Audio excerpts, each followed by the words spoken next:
In a key-value database, a unique key refers to a data value.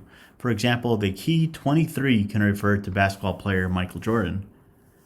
The value in a key-value pair can be any type, such as text, numbers, characters, JSON, or even multiple values per key.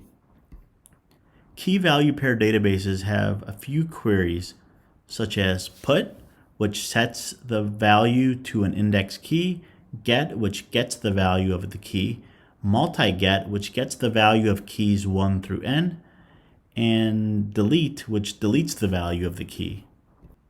The physical structure for key-value databases require a simple data model, which can be managed by an application.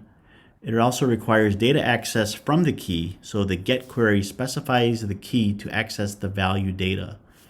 It also requires large amounts of small data records, terabytes of records as small as kilobytes, and fast reads and writes, which are not optimized for updates, and some key-value databases are stored in memory for super fast access.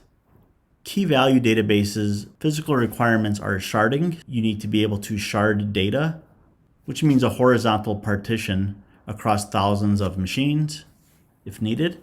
Replication, meaning replicate the values in case of failure. Consistency, which is sometimes okay to be temporarily inconsistent, but should eventually become consistent.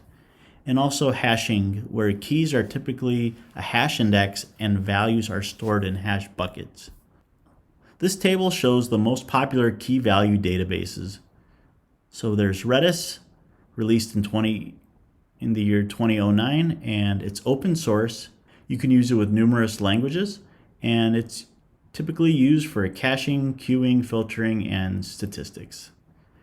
There's also Amazon DynamoDB, released in 2012. That's not open source, so you have to pay for it.